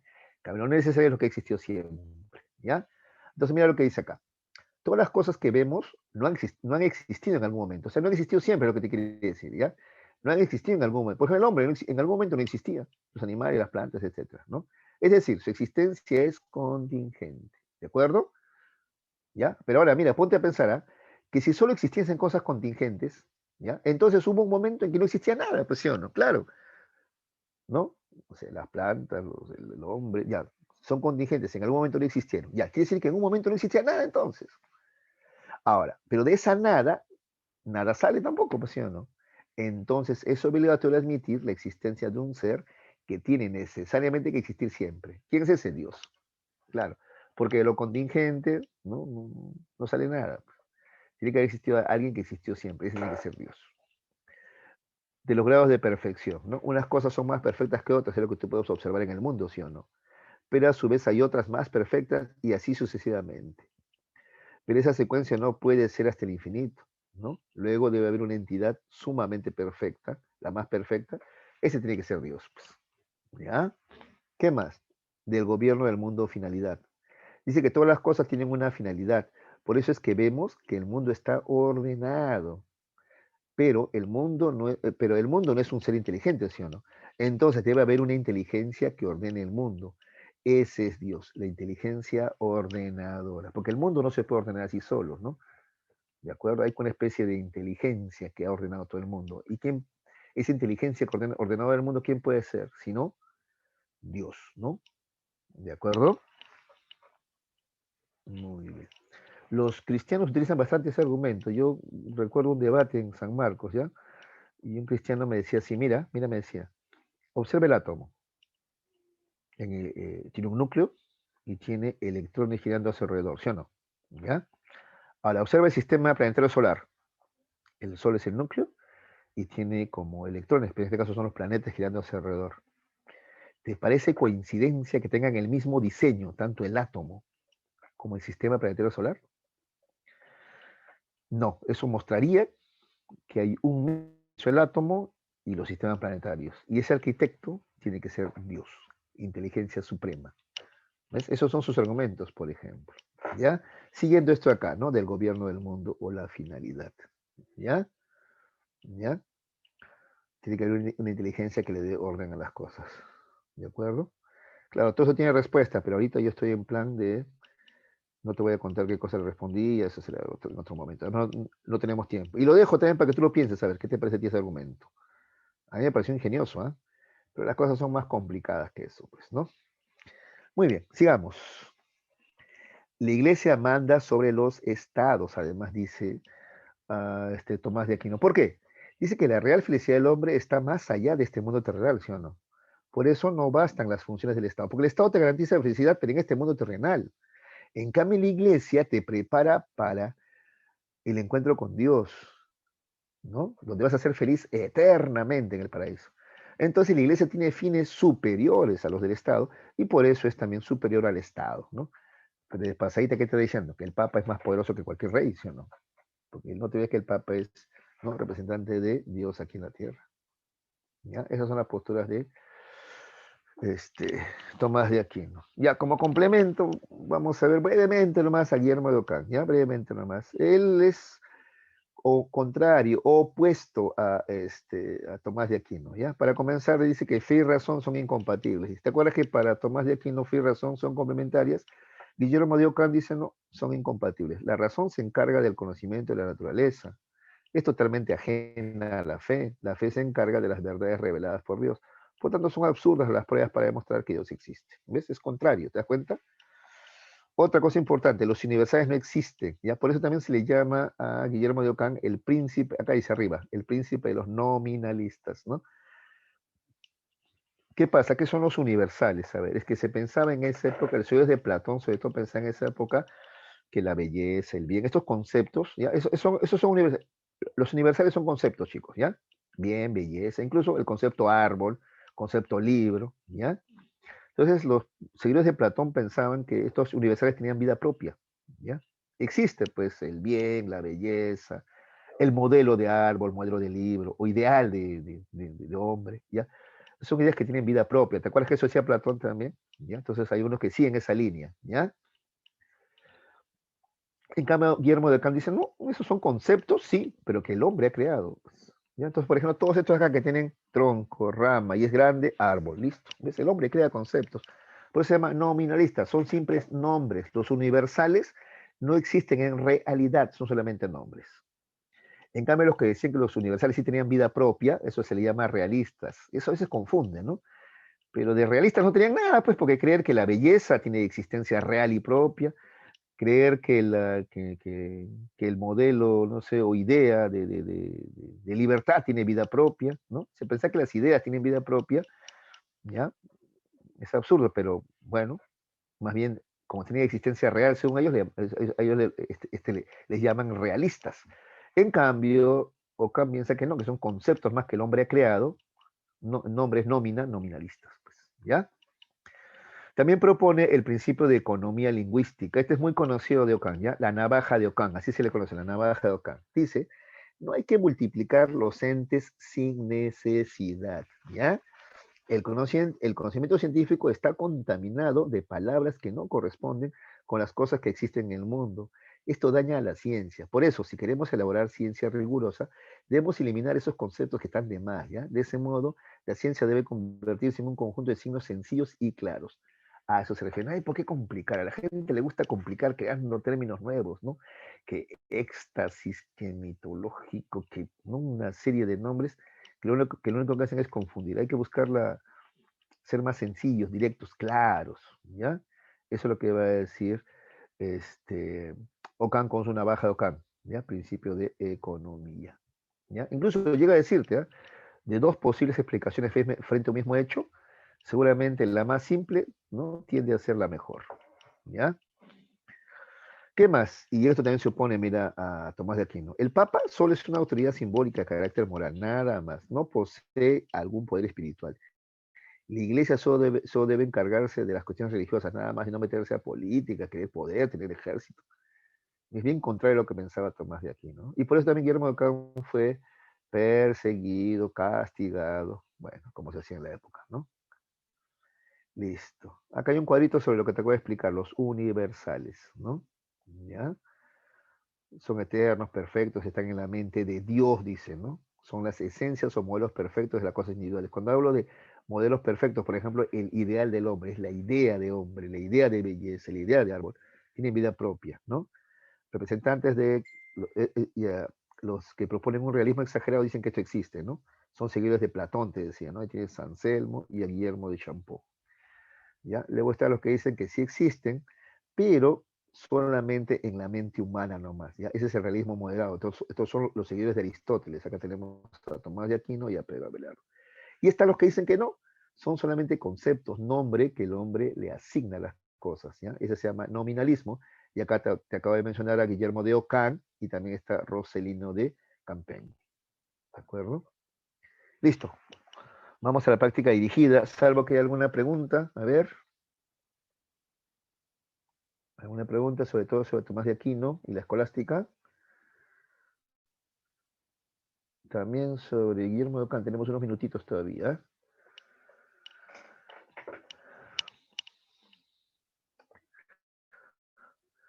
Todo claro. Ya, Nico, gracias. Yo sé que hay bastante información, chicos. Yo les doy bastante información, pero como siempre les repito, no se me asusten. En los exámenes creo que trato de que, al menos, asegurarme de que lo básico, que no me refiero a las prácticas, ¿no? Que de lo básico, al menos en ustedes, ¿no? Lo elemental, que tienen que saber, ¿no? Considerando que son chicos de quinto y creo que hasta algunos son de cuarto, creo que incluso, ¿no? ¿Ya? Pero bueno, la información igual prefiero darla y ya tú puedes ir, decides tú, pues, ¿no? Estudiar más, menos, ya depende de ti. Igual si tenemos la suerte de encontrarnos en la academia, todo esto te lo voy a volver a explicar y con más profundidad también, ¿ya? Listo. Si no hay preguntas, no hay dudas. Pero también pueden, de repente leer si te surgen dudas más tarde. Siempre les digo, a la siguiente clase, a la primera hora, me preguntan, profe, de la clase pasada, esto de acá que dijo Guillermo de acá no me quedó claro. Profe, la clase pasada estaba repasando y esto de acá no me quedó claro. Por eso siempre, chicos, en la tarde denle una repasadita. No se en mi curso, a ver, los 3 cursos que llevo a hacer en la mañana, en la tarde, no sé, a las 5 o 6, cuando estés más tranquilo, media horita nomás de repaso a cada, repaso, no la tarea, aparte de la tarea, bueno, a veces la tarea te obliga a repasar, ¿no? Pero un repaso, media hora siquiera, una leidita, ahí te surgen de repente dudas, ¿no? Anótalas. Esa es la forma de estudiar, créanme que eso los va a conducir a un mejor aprovechamiento, ¿ya? Sí, muchachos. Ya, práctica dirigida, a ver, vamos a ver, ya, a ver si acá sí participan, a ver, muchachos, no sean muditos. A ver, durante la patrística, la Iglesia actualizó la doctrina, principalmente gracias al pensamiento de... A ver, ¿quién me contesta la pregunta número 1? A ver, ¿quién estuvo atento? A ver, los escucho.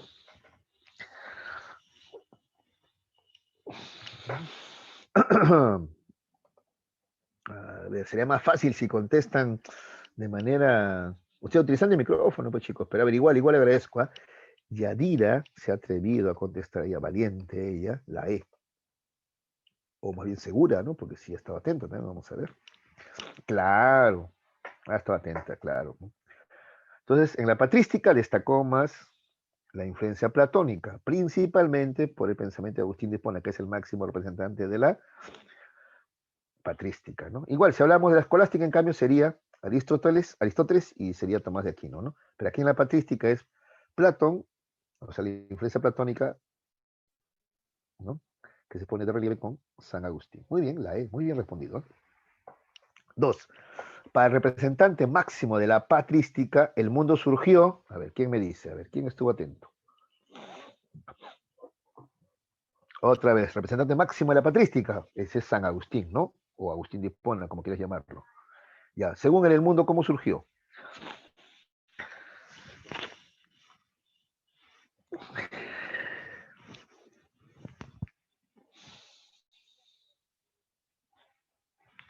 A ver, están respondiendo de repente por el chat, ¿no veo?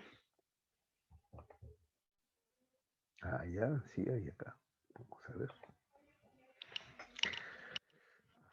Bojorques, García y otra vez Yadirita me dicen que es la D. La D, vamos a ver ya. La D. A ver. Claro, de la nada, claro. Eso dice Agustín de Hipona, pues sí o no. Creación ex nihilo. Dios crea todo de la nada. Porque antes era la nada. Y cuando dice la nada es que no existía ni el tiempo ni el espacio. Dios crea todo eso. Crea el espacio y el tiempo. Creación ex nihilo. Crear todo de la nada, ¿no? Como te decía, eso es diferente a lo que pasaba pues con otras creencias, por ejemplo, en otros dioses, ¿no? Que aparecían ya en un mundo, en un espacio, en un tiempo, ¿no? El Dios cristiano, en cambio, crea todo de la nada, creación ex nihilo. Muy bien, la D es la respuesta, la D. Porque por si acaso, esto del primer motor, eso es de Tomás de Aquino ya, ¿ya? Una explicación un poquito más lógica la Tomás de Aquino, porque Tomás de Aquino toma en cuenta pues Aristóteles, ¿no? Ya. Entonces, tenemos en la 1 la respuesta es la E y en la 2 la respuesta es la D. ¿Están anotando, no? Muy bien. 3. Álvaro manifiesta compartir la teoría de Agustín Bona acerca del hombre. De ahí que afirma que él tiene, o sea, el hombre que tiene.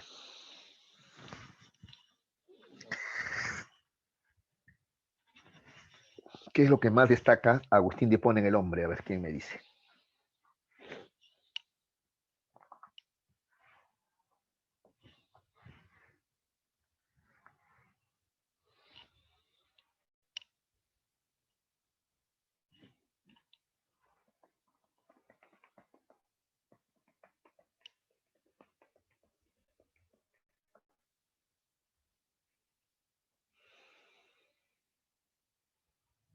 ¿Nadie? El libre albedrío, chicos, ¿ya? El libre albedrío es lo que más destaca, ¿no? Cuando Agustín de Hipona interpreta así eso de que el hombre fue creado a imagen y semejanza de Dios,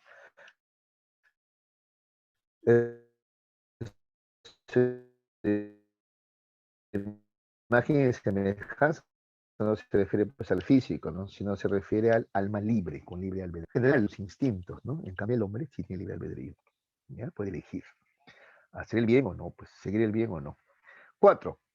El cristianismo, por su naturaleza, se opone a la filosofía. Por ello, uno de los problemas que se genera en este contexto es el de la... A ver, ¿quién me contesta la 4? Un problema abordado por la filosofía.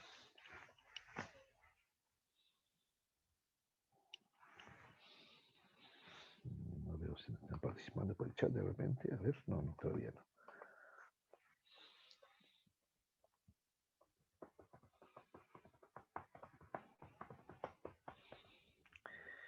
Una pregunta fundamental de la filosofía medieval es ¿cuál es el papel de la razón? ¿Ya? La razón se opone a la fe, la razón y la fe se complementan, la razón y la fe no tienen nada que ver, ¿ya? Entonces un tema de debate es el papel de la razón. La letra E, esa es la respuesta, ¿ya? Grisel había respondido. Muy bien, muy bien. Muy bien, Grisel. Sí, esa es la respuesta, la E. Muy bien. 5. Señale lo correcto para Agustín de Hipona. A ver, les doy un minutito ahí para que marquen su respuesta correcta. A ver.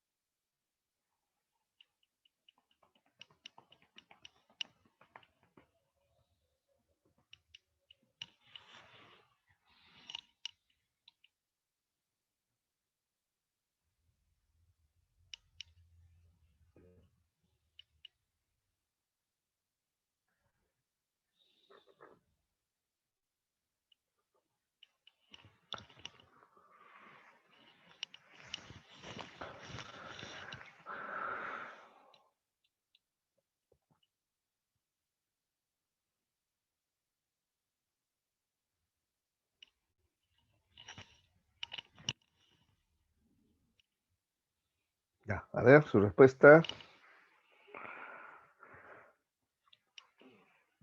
A ver, fue neoplatónico. Bueno, seguidor de Platón, ¿no? Bueno, ya puede considerarse neoplatónico, seguidor de Platón. Listo, ya. Plantea la creación ex nihilo. Sí, pues, ¿no? Crea todo de la nada. Ex nihilo, crea todo de la nada. El espacio y el tiempo lo crea. Ya, 1 y 2, está bien. Listo, ya pues está la respuesta, la A. Pero a ver, por si acaso verifiquemos. ¿Su influencia es aristotélica? No, su influencia es platónica, ¿sí o no? Este de repente te confundido. Es un padre apostólico. Los padres apostólicos son los que conocieron a los discípulos de Jesús directamente, ¿ya? Agustín de Hipona no los conoció directamente a los discípulos, ¿ya? Entonces tenemos 1 y 2 nada más. La respuesta es la A. 6. ¿Cómo se denomina la escuela cuyo origen está en Alejandría y que toma de todas las doctrinas partes que le parecían las más adecuadas? Esto lo hemos mencionado, no lo hemos visto a detalle, pero sí lo hemos mencionado. Esto se le llama eclecticismo, ¿ya? La respuesta es la B, eclecticismo, ¿ya? Como que tú tomas de todas las teorías esto, lo que te conviene, ¿ya? Sin un rigor de sistematizar, de jerarquizar. Tomas de todas las teorías un poco, eso es una mezcolanza, ese es tu pequeño Frankenstein, ¿ya? Eso se llama eclecticismo, ¿ya? ¿Ya? En psicología, por ejemplo, hay psicólogos que son eclécticos, ¿no? Son conductistas, aspiran al cambio de conductas, pero al mismo tiempo, te toman pruebas que son del psicoanálisis, esas pruebas proyectivas de dibuja al hombre bajo la lluvia, eso es del psicoanálisis, ¿no? Entonces mezclan conductismo, psicoanálisis, también humanismo, son eclécticos, ¿no? Y a veces la verdad hay que serlo, ¿no? Hay que serlo, a veces, ¿no? Pero tiene que haber eso sí un ordenamiento, pues no es que agarras lo que te conviene y rechazas su teoría, ¿no? Bueno, en fin, ahí lo dejo. Entonces la 6 es eclecticismo, ¿ya? Como dice acá, ¿no? Tomar de todas las doctrinas partes que le parecían las más adecuadas. 7. A ver, estas sí contestan. A ver, proponen que la filosofía nos enseña a aceptar el destino. A ver, ¿quién me contesta la 7? A ver, eso sí la saben, ¿no?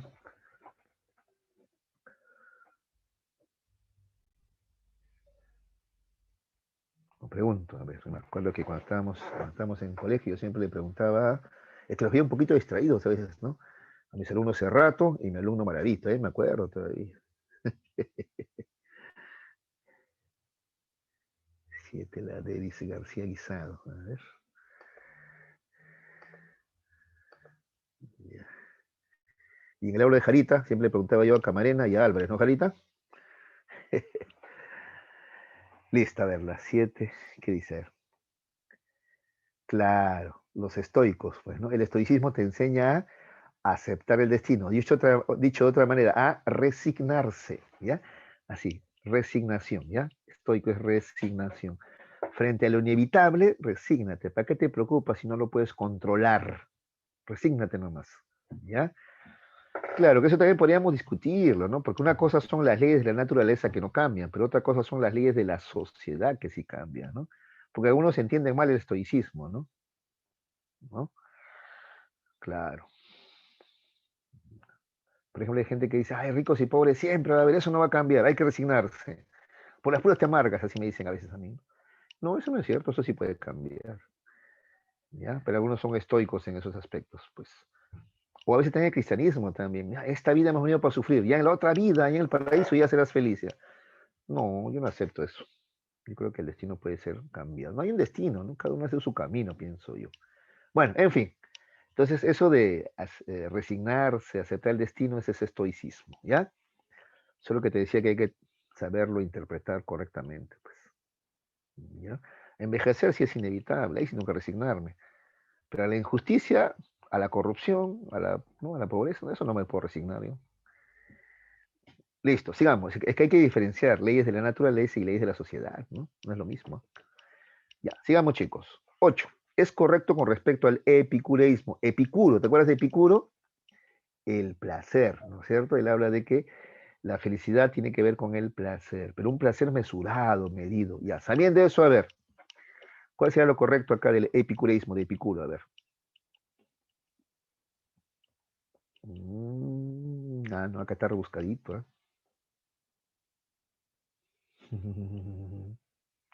La A, suspender todo el juicio con respecto al mundo, no, ese es de Pirro de Elis, ¿no? Ese es escepticismo, suspender el juicio, ¿no? Abstenerse de la vida política porque turba el espíritu. ¿Te acuerdas que para Epicúros se trataba de buscar la tranquilidad del alma, la ataraxia? Sí, por eso él dice, el poder político no es bueno, dice. El poder político te causa placer, pero a la larga dolor. Claro, la B es la respuesta, la B, ¿no? La C, tomar de todos lo mejor, bueno, eso es este eclecticismo que acabamos de ver. La D, resistir y renunciar porque todo está determinado. Ese resistir y renunciar, ese es estoicismo. Y la E, todo es uno, supremo inalcanzable, eso del bien uno, eso es, ¿no? De Plotinio, ¿no es cierto? De Plotino, ese es neoplatonismo, ¿no? Ya, neoplatonismo. Entonces, estamos sacándole provecho a esta pregunta, ¿verdad? Anota si quieres, ¿ah? La A es escepticismo, la B es la respuesta, epicureísmo, ¿no?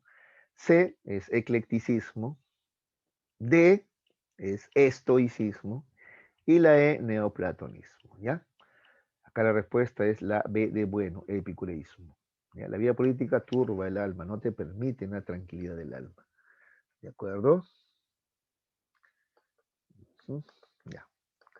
Sí, Yadira también había contestado eso, ¿no? Ya, a ver, sigamos. 9.